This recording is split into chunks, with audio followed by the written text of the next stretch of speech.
Je vais vous faire une présentation à la fois sur les écosystèmes du logiciel libre avec plutôt un focus sur la France et puis quelques recommandations. Alors c'est pas vraiment lié à la valorisation, mais enfin si c'est lié à la valorisation, mais c'est pas directement des conseils concernant la valorisation. C'est votre métier et je le connais pas forcément très bien. Mais par contre c'est plutôt des best practices sur comment développer son projet de logiciel libre pour le faire mûrir et éventuellement devenir un projet commercial ou en tout cas le pérenniser.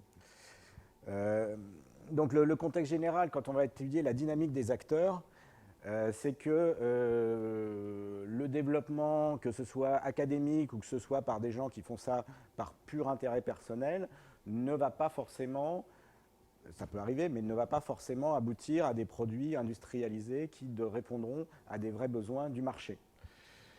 Mais par contre, ce qu'on a constaté, c'est qu'il y avait plusieurs types d'acteurs au sein des écosystèmes qui tournent autour du logiciel libre, qui peuvent avoir intérêt à travailler ensemble pour développer ces logiciels de manière collaborative et finalement arriver à développer une offre mature. Donc un petit panorama rapide des acteurs, j'espère que vous voyez. Un petit peu caricatural, mais c'est voilà, le chercheur, le premier. La motivation première du chercheur, a priori, c'est l'avancement de sa carrière qui passe principalement par des publications. Et on sait que pendant des années, même si ça bouge un petit peu, le critère principal d'une publication, c'était d'écrire un papier et il n'y avait pas nécessairement besoin qu'il y ait du code, ou quand il y avait du code, il n'y avait pas besoin qu'il soit d'une qualité exemplaire. Et donc on avait cette incitation à la pérennité qui n'existait pas et qui est toujours encore un peu difficile à justifier. Néanmoins, on a constaté qu'un certain nombre de chercheurs, eux, avaient conscience de ce problème et pouvaient, même parfois au détriment de leur carrière, préférer faire du code de qualité et faire un peu de support, un peu de maintenance, etc., plutôt que de passer d'un papier à l'autre et de publier sans s'arrêter. Alors, deuxième catégorie, c'est les sociétés de services en informatique. La motivation économique d'une société de service, alors il y en a qui sont pires que d'autres, hein, mais c'est quand même, le moteur économique, c'est de vendre du jour homme. Il y a deux grandes catégories, les gens qui travaillent au forfait, les gens qui travaillent en régie, mais dans les deux cas, plus on vend de jour homme, plus le commercial est grassement payé, en tout cas il reçoit une grosse prime, plus le résultat de la société en général est bon. Et donc, c'est vraiment cette motivation. Et du coup, ça crée des stratégies qui ne sont pas toujours idéales, même pour le client, que j'appelle focaliser sur le court terme pour ne pas dire autre chose. Ça aurait par exemple peu d'investissement sur la compétence des collaborateurs et puis pas d'investissement non plus sur la qualité des développements quand il y a des développements à réaliser. Alors heureusement, avec le logiciel libre, quand on tombe sur un intégrateur qui est vraiment partie prenante de ces écosystèmes et qui partage en partie au moins les valeurs du logiciel libre, on va avoir souvent une culture de la qualité plus importante. Il y a parfois, et souvent chez ces opérateurs, la volonté aussi d'apparaître comme des experts d'une certaine technologie, donc de s'afficher comme contributeurs et donc de faire des contributions utiles à la communauté. Alors une dernière catégorie, enfin une autre catégorie. Alors à l'époque, on vendait les logiciels en boîte, donc j'ai gardé ça pour illustrer. C'est vrai que maintenant, les modèles ont complètement changé et on n'est plus sur des gens qui vont vendre non plus le logiciel dans une boîte, donc qui est perçu comme une boîte, mais carrément le droit d'utiliser le logiciel sous forme d'abonnement. Dans les deux cas, et plus en plus avec le nouveau modèle, on cherche un revenu passif et récurrent, c'est-à-dire qu'une fois qu'on a vendu, on espère que le client va renouveler tous les ans son abonnement et donc, il y a tout intérêt à faire en sorte que ça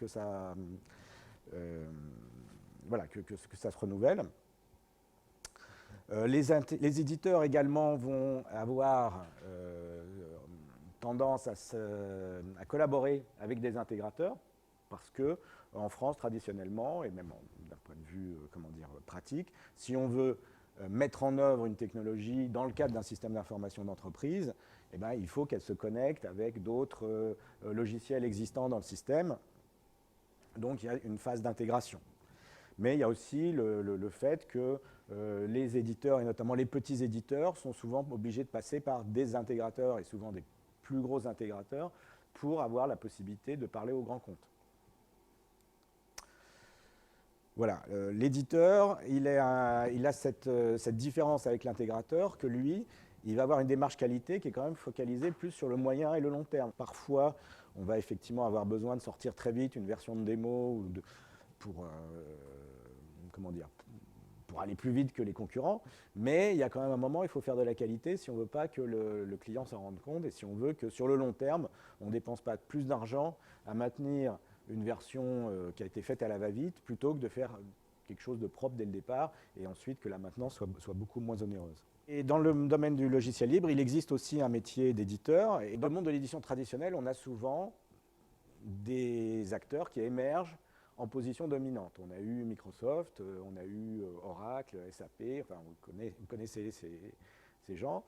Et vous savez qu'ils sont connus dans la presse notamment pour leurs pratiques commerciales qui sont qu'une fois qu'ils sont en position dominante, eh bien, ils vont modifier les termes des licences, ils vont modifier les grilles tarifaires de façon à chaque année gagner un peu plus d'argent sans forcément proposer plus de valeur ajoutée aux clients, simplement parce qu'ils sont en position dominante, le client n'a finalement plus tellement le choix ou relativement peu de choix, les coûts de sortie sont tellement élevés que ça va être difficile,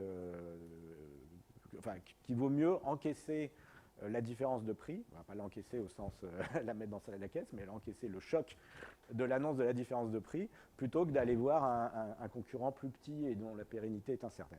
Bon bref, le libre change un peu cette dynamique, parce qu'avec le libre, on peut avoir plusieurs sociétés compétentes sur un même logiciel, et il y a souvent aussi un souci de l'interopérabilité qui fait qu'on va pouvoir sortir d'une solution pour aller vers une autre. Et tout l'enjeu pour ces éditeurs, ça va être, et on va en y revenir dans les considérations sur les communautés, c'est de trouver un bon équilibre entre le contrôle du développement, de la roadmap, de la technologie, des droits sur les logiciels par l'éditeur, et puis au contraire, tout ce qui va faire que la communauté va grandir. Dernière catégorie, les grands comptes. Donc les grands comptes, souvent, pas toujours, il y a aussi une dynamique d'innovation ouverte qui s'est mise en place ces dernières années, mais on a encore beaucoup, surtout quand on a affaire au service achat, cette notion de réduire les coûts, réduire les coûts, réduire les coûts. Le logiciel libre est parfois vu comme une façon de réduire les coûts, soit de manière directe, on espère que le logiciel libre sera moins onéreux que sa contrepartie propriétaire, soit de manière indirecte comme un moyen de marchandage.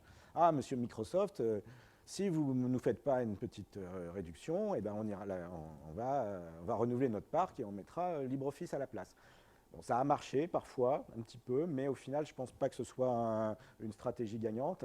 Et je pense que les grands comptes qui veulent vraiment avoir un impact dans cette dynamique, il faut qu'ils jouent le jeu pour de vrai. C'est-à-dire qu'il faut qu'ils travaillent réellement avec les autres acteurs et qu'ils tiennent leurs engagements.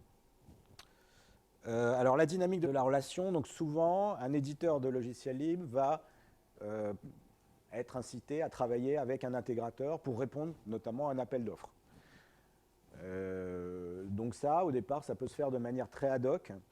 Un commercial d'un intégrateur appelle l'éditeur en disant « Ah tiens, il y a mon client, j'ai un client ou j'ai un prospect qui aurait tel besoin, est-ce que ça vous dirait de répondre ensemble à l'appel d'offres ?» Alors, le ad hoc, ça peut marcher, mais c'est que ça reste quand même très provisoire, disons. C'est ça les problèmes. Et finalement, il n'y a pas vraiment de capitalisation sur la relation. Donc, ça devient vraiment intéressant que quand on a une relation partenariale entre, déjà, éditeur et intégrateur, et que ces différentes organisations décident finalement de travailler sur le moyen terme et d'avoir un vrai plan de développement. Bon, là, le logiciel libre, évidemment, va aider dans la mesure où c'est plus facile de partager l'information quand on est dans une dynamique, comme dans un milieu qui est favorable au logiciel libre. Et alors ensuite, on va avoir on peut avoir l'étape suivante qui est la constitution de véritables écosystèmes, donc avec un ou plusieurs éditeurs, en général un ensemble d'intégrateurs, des contributeurs, donc des contributeurs qui peuvent venir des intégrateurs, qui peuvent venir de concurrents. On peut avoir ce qu'on appelle une coopétition, donc qui est à la fois une coopération entre des acteurs qui par ailleurs sont concurrents sur le plan commercial. Ça peut mal se passer, mais ça peut aussi bien se passer. Et il est vrai que, je pense que tu nous en parleras, que des fondations, enfin un certain nombre d'organisations ont mis en œuvre des règles qui visent à faire en sorte que les gens ne profitent pas de manière indue d'un avantage commercial qui pourrait, et au contraire, qui travaillent de manière harmonieuse sur le plan purement technologique. Alors ce dernier schéma, et je crois qu'il y en aura un aussi un peu similaire dans tes planches, ça donne les 4 grandes catégories d'acteurs avec les relations qu'on peut avoir. Donc et alors j'ai remis les chercheurs.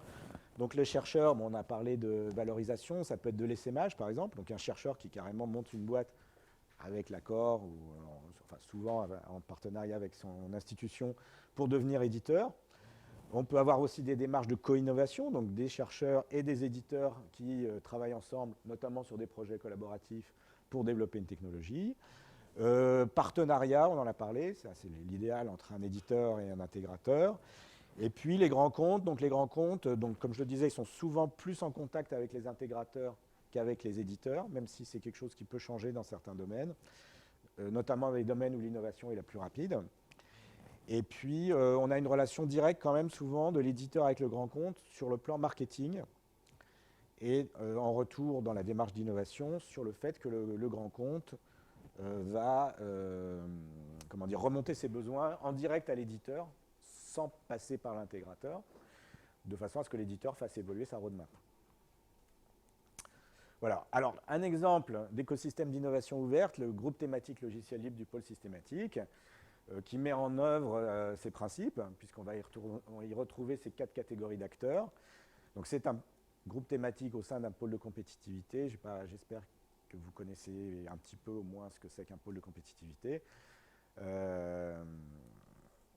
On est 145 partenaires à peu près, avec ces 3 catégories, laboratoire, grand compte et puis PME, qui elles-mêmes vont se diviser en catégories, en sous-catégories, et typiquement éditeurs et intégrateurs. Et en termes de projets, donc depuis 10 ans presque que le GT existe, il y a eu 60 projets qui ont été financés, qui représentent presque 200 millions d'efforts et plus de 80 millions d'aides publiques. Donc on a des projets plutôt amont, hein, vous connaissez l'ANR. Donc, il y a eu une vague de projets ANR, puis maintenant il y en a beaucoup moins parce que le mécanisme est devenu beaucoup plus compliqué pour les porteurs. Énormément de projets FUI qui sont quand même le gros des projets et quelques projets européens. Donc, ce que j'appelle projet du GT, ça veut dire labellisé par le GT, ce qui est un petit abus de langage puisque les projets vus des financeurs ne sont pas labellisés par un GT mais par le pôle, sauf que la façon dont Systématique est organisée, c'est que chaque GT, il y a 10 GT au sein de Systématique, et chaque GT va instruire les projets qui relèvent de son périmètre. Donc, un projet du GT, ça veut dire un projet qui a été labellisé par le pôle et qui, au sein du pôle, a été labellisé par les experts du GT, et souvent aussi qui a été porté et qui a été amélioré avec les contributions des experts du GT. Alors on a une spécificité qui vise à faire en sorte que les gens qui viennent nous apporter des projets soient vraiment en accord avec les valeurs du logiciel libre. Au moins une partie de ces valeurs. Et donc on a mis un critère, des critères qui sont bien précis. Il y en a essentiellement 2 qui me semblent structurants. C'est qu'on demande que le code qui est développé dans le cadre d'un projet pour lequel on aurait donné notre label doit être sous licence libre, ce qui veut dire qu'il y a quand même l'option de faire du logiciel propriétaire en plus, mais hors financement. Et deuxièmement, on demande aussi que les gens ne fassent pas leur projet dans leur coin, mais que dans le cadre du projet, ils fassent tous les efforts possibles pour que les projets, les logiciels, les sources, toute la dynamique du projet soit largement diffusée. Donc il y a un véritable effort de développement d'une communauté autour de chaque projet. Et c'est là-dessus qu'on va revenir dans la deuxième partie du talk. Alors, il y avait ensuite une section sur laquelle je voulais donner les chiffres. Donc Roberto en a évoqué quelques-uns. C'était pour montrer que ce n'était pas anecdotique, bien sûr. Donc ça date un peu, c'était il y a 6-7 ans, mais Il y avait eu un rapport de l'université Georgia Tech qui avait sorti l'Open Source Index et qui avait dit que la France était numéro un. Bah, pour une fois qu'on est numéro un, c'est quand même. On était évidemment très content de le constater, mais c'était pas, pas non plus la première fois que quelqu'un disait France championne du monde ou championne d'Europe. Il y a quelques autres pays, Roberto a évoqué le Brésil, on sait que l'Allemagne en Europe a été très, très pionnière aussi, mais en tout cas, selon des experts universitaires, donc des gens très sérieux, on est les champions du monde. On était les champions du monde en 2009.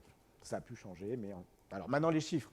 Donc ça, c'est les vieux chiffres de Pierre Audouin consultant que Roberto citait. Et encore, on n'était pas remonté au tout début, mais effectivement, si on remonte à 2000-2001, on devait être à moins de 100 millions de chiffre d'affaires. Et en 10 ans, voilà, on a fait plus de x10 pour arriver en 2013 à 3,5 millions.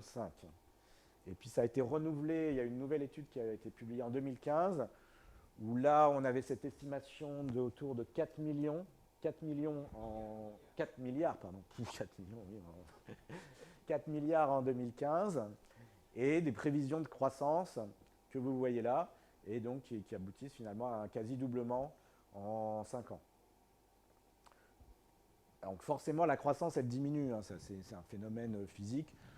On ne peut pas croître avec une crosse de hockey jusqu'à l'infini, mais ça continue. C'est un secteur qui est actif et qui représente 10% du marché de l'informatique en France au jour d'aujourd'hui et qui vise à tendre vers 14% en 2020. On a refait une enquête en 2016 et sur la base des réponses, on pense que la croissance a continué. C'est-à-dire que cette estimation de croissance pour 2016, par exemple, qui avait été faite en 2015, donc, on estime qu'elle s'est réalisée en 2016, d'après les retours qu'on a pu avoir du terrain. On a vu aussi quelques autres choses concernant l'emploi, qui est quand même un sujet important. Donc on estime qu'il y a 4,5 milliards, grosso modo, si on fait une règle de 3, on dit souvent 100 000 euros par personne, peut-être un peu moins d'ailleurs. Donc ça fait 50 000 personnes qui sont des gens qui travaillent sur du logiciel libre en France. Et après, on peut se demander où est-ce qu'ils travaillent. Et c'est vrai que quand on fait le décompte, qu'on regarde les gens qu'on connaît, les boîtes qui font du libre en France, qu'on fait la somme de tout le monde, je pense qu'on aura du mal à arriver à plus de 5 000 personnes. Donc ça veut dire qu'on a une face immergée et une face émergée de l'iceberg, et que la plus grosse partie des gens qui travaillent sur le libre en France, ils ne sont pas chez des spécialistes, ils sont chez des généralistes, ils sont dans des grands groupes, ils sont chez Orange, ils sont chez Thales, ils sont chez Bull, Atos et d'autres. Et voilà, ils sont là et il faut en tenir compte dans tout ce qu'on raconte sur le logiciel libre. Voilà, après, il y avait quelques considérations sur les métiers de ces entreprises, donc développement et intégration et édition, donc les deux. Alors, développement, c'est plutôt développement à façon. Intégration, ça voulait dire vraiment faire de l'assemblage de logiciels pour faire des systèmes. Et l'édition, où on était à l'époque à 1/3, je crois que ça a un peu augmenté. Et on a constaté beaucoup qu'il y avait des gens qui étaient à la fois intégrateurs et éditeurs. Et souvent, dans les sociétés du libre, on a souvent plusieurs métiers. On peut avoir du conseil et de la formation en plus sur un catalogue de produits. Voilà, donc les avantages qui avaient été mis en avant au cours de différentes enquêtes, par exemple, innovation. Donc ça, c'était vraiment le mot-clé. 75% des gens qui ont répondu à cette enquête estimaient, sur 100 personnes à peu près, donc, en tout cas une grosse majorité, estiment que le logiciel libre est un facteur d'accélération de l'innovation chez les gens qui l'utilisent. Et les clients attendent de leurs fournisseurs, donc fournisseurs du logiciel libre, des choses qu'évidemment on va retrouver service, expertise, hein, n'importe qui voudrait du bon service et de l'expertise. Après, le coût, bon, c'est vrai que c'est un facteur de coût, mais ce n'est pas, contrairement à ce qu'on pourrait peut-être croire en première approche, le facteur premier. Et puis là, c'est vraiment des spécificités du logiciel libre, c'est la pérennité du logiciel. Donc le fait qu'avec le logiciel libre, eh bien, même si l'éditeur disparaît, il y a des possibilités de continuer à maintenir, voire continuer le développement et le pérenniser par l'intervention d'autres acteurs, par exemple, et le respect des standards. Voilà, problème de recrutement. sur les gens qui avaient répondu, donc il y a quand même les 2 tiers qui font de la contribution, c'est-à-dire des entreprises qui ne sont pas juste opportunistes, mais qui vraiment contribuent lorsqu'ils voient un bug sur un logiciel libre ou un bug ou une amélioration possible sur un logiciel libre qu'ils utilisent, qui vont faire l'effort de faire cette contribution. Bon, beaucoup de membres des pôles de compétitivité, beaucoup de gens qui bénéficient du CIR ou d'autres aides à la R&D, et une majorité qui travaille en réseau.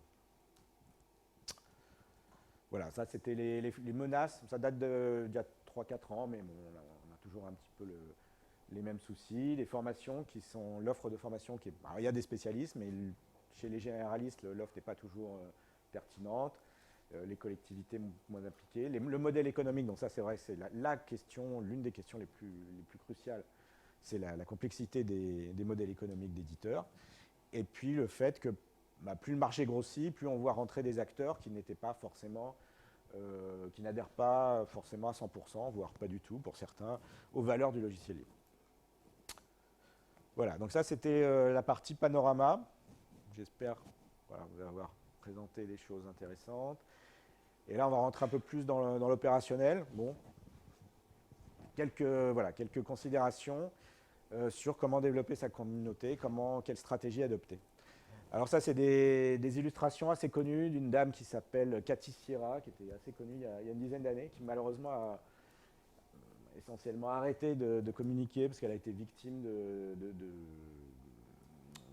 trolls sexistes. Enfin, c'est une histoire très triste.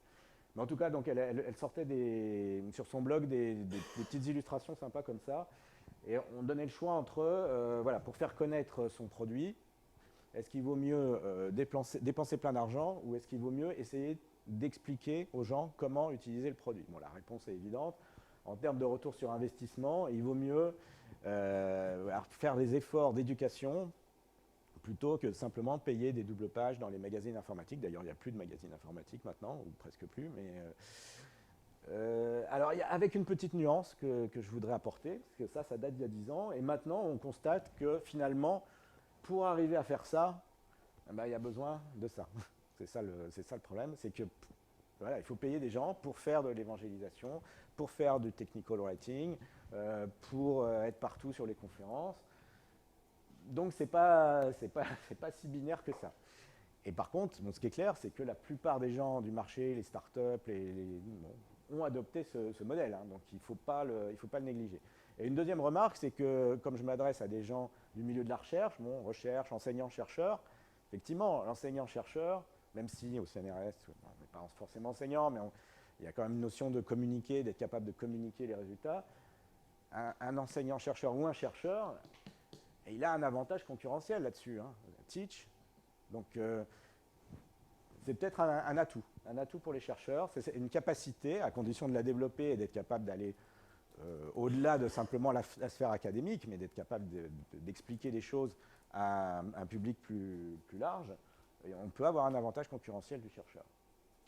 Bon, l'argument de base le même, hein, mais sous une autre forme, c'est que ça ne sert à rien de payer de la pub pour dire on est les meilleurs. Il vaut mieux faire en sorte que les gens se disent « Ah ouais, je vais devenir le meilleur grâce au logiciel ou grâce à l'outil qui a été développé. » Et un autre point, donc c'est les différentes étapes et le retour sur investissement qu'on peut espérer de l'implication des communautés. Et on voit, c'est vrai dans le logiciel libre, c'est vrai aussi maintenant dans le logiciel propriétaire, mais que le fait d'aller impliquer des communautés, que ce soit pour que les gens se fassent du support entre eux et donc ne pas avoir à payer des gens pour faire le support, bon, ça peut marcher, ça peut être bien fait, ça peut être mal fait, mais quand c'est bien fait, finalement c'est tout bénef, comme on dit.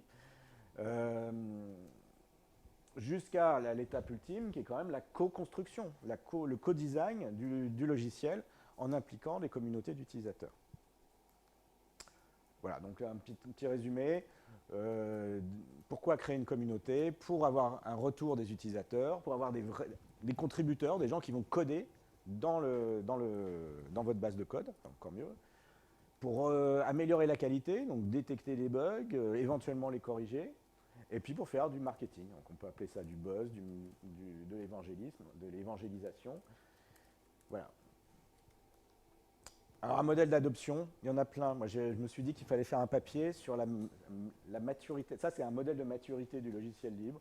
Il y en a 5 ou 6, c'est celui d'Eclipse. Et on pourrait faire un modèle de maturité des modèles de maturité. Mais tout ça pour dire qu'il y a un certain nombre de documents qu'on peut se procurer facilement en, Google, en allant sur Google et en tapant Open Source Maturity Model.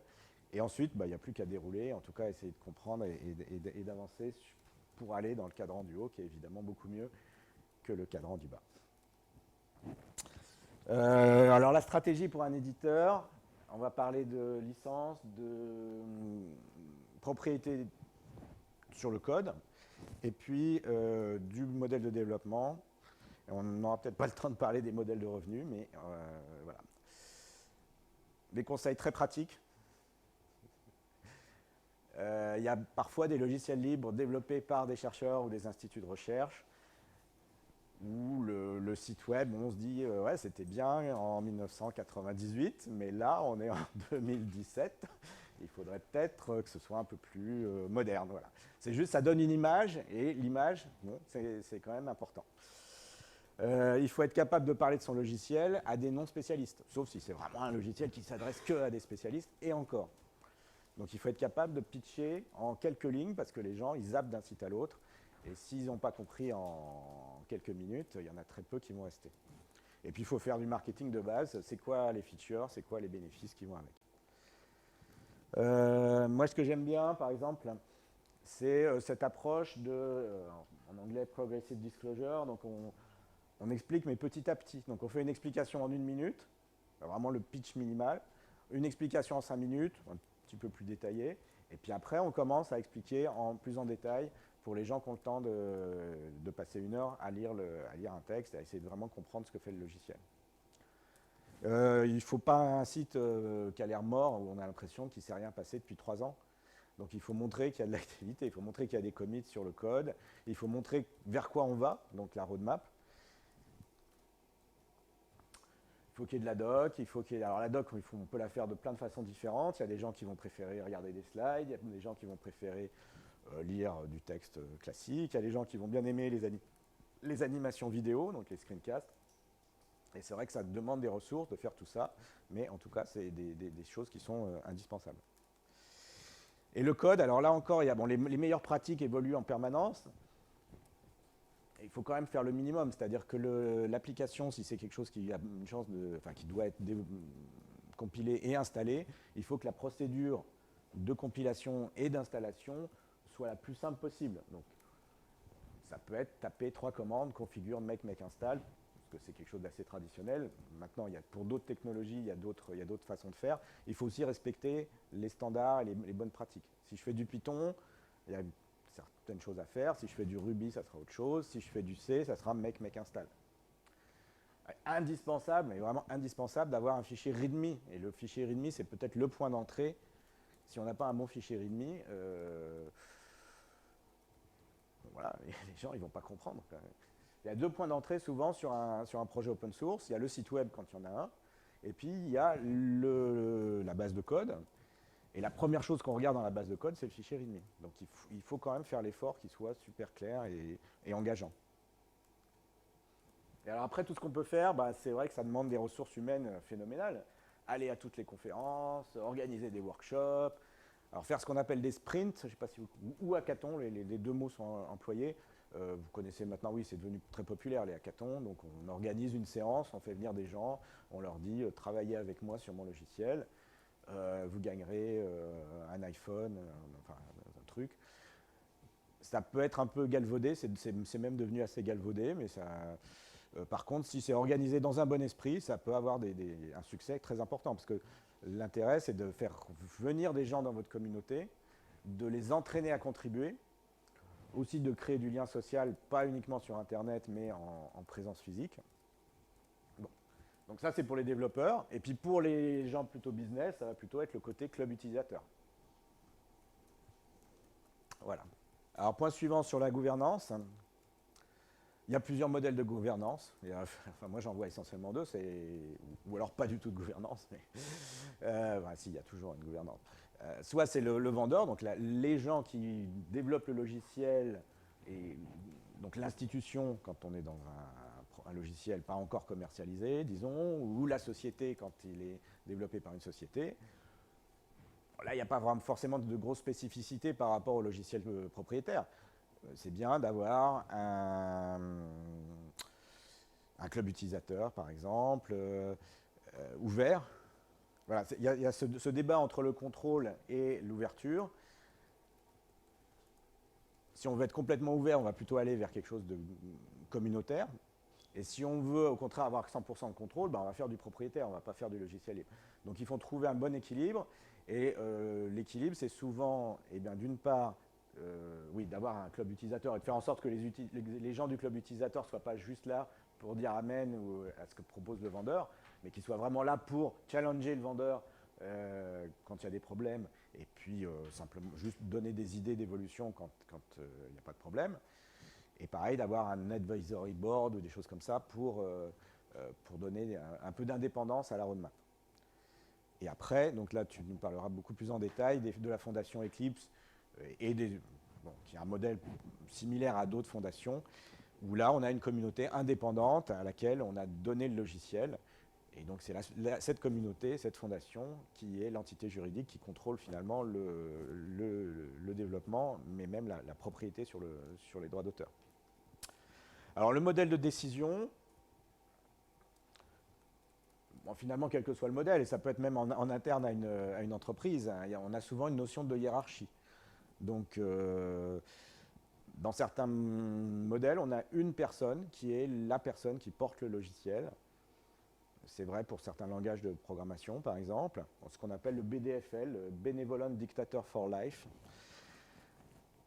Mais bon, souvent, ce n'est pas aussi caricatural. C'est-à-dire que le BDFL est entouré d'un certain nombre de personnes qui sont des délégués ou qui ont une influence et il ne prend pas les décisions, ou alors il est là essentiellement pour trancher quand il n'y a pas un consensus entre les développeurs les plus seniors. Et puis, après, les niveaux d'en dessous, c'est des gens qui sont juste simples, entre guillemets, committeurs, voire qui sont juste contributeurs, c'est-à-dire des gens qui proposent et des patchs, des modifications, qui sont acceptées par les core committeurs. L'important, hein, c'est que, comme le disait Roberto, hein, c'est qu'il faut avoir plusieurs visions. Il ne suffit pas d'aligner des lignes de code, il ne suffit pas de balancer des patchs dans tous les sens. Il faut avoir une vision claire de vers où on veut aller, quel que soit le logiciel. Une vision à la fois fonctionnelle, qu'est-ce qu'on veut faire, et puis une vision technique, c'est comment on va le faire. Donc cette vision, elle a un intérêt à ce qu'elle soit partagée le plus largement possible. Et donc c'est tous les enjeux de leadership de la personne, des personnes qui sont considérées comme les leaders d'une communauté, d'arriver à la fois à trouver un mécanisme qui permette de recueillir les besoins, les demandes, de les traiter, d'en accepter certains, d'en refuser d'autres, etc. Alors ça, c'est quelque chose qu'on peut théoriser, mais qui est aussi de plus en plus dirigé par des outils, et notamment les plateformes de développement communautaire comme GitHub.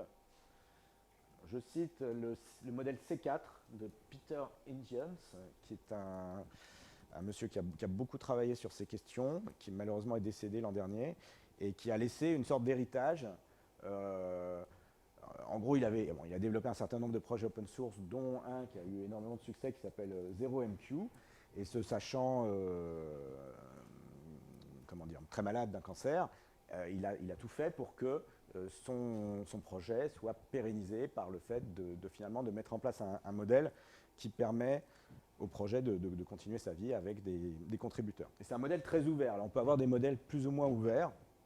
Celui-ci est extrêmement permissif. Il y en a d'autres où, au contraire, on va dire montrer patte blanche avant le comité. Alors, deuxième sujet, le choix des licences. La licence, dans le cadre des communautés, c'est un contrat moral. Hein. Donc, suivant le choix de ma licence, je vais mettre en place un certain modèle, déjà un modèle de communauté, et ensuite un modèle économique. Il y a plusieurs types de licences qui vont impliquer différents modèles économiques, ou l'inverse. Donc, il faut choisir sa licence en fonction des préoccupations business et des préoccupations qu'est-ce qu'on fait pour la communauté. Il vaut mieux éviter les changements, parce que les changements, quels qu'ils sont, les gens en général ont peur du changement. Et il y a eu plein d'histoires dans les communes, dans le logiciel libre, de changements de licence qui se sont mal passés, ou en tout cas qui ont provoqué des gros remous. Et avec la licence, c'est complètement indissociable, c'est à savoir à qui est la propriété du code. Donc soit c'est l'éditeur, par exemple, ça peut, uniquement l'éditeur, et ça va peut-être favoriser un certain type de licence, ou au contraire, on va partager la propriété entre tous les contributeurs, ou peut-être une partie des contributeurs. Le choix des licences, alors c'est à la fois très compliqué et pas si compliqué que ça. Il y a probablement des centaines de licences open source, dont au moins 73 à l'époque, probablement plus, qui ont été reconnues comme telles par l'OSI. Mais en vrai, il n'y en a que 8 qui sont considérées comme réellement populaires par l'OSI. Et puis en plus, en France, alors, on a en plus des petites spécificités, c'est qu'on a nos propres licences qui ont été adaptées pour le droit français ou pour le droit européen. Je pense qu'on va arrêter.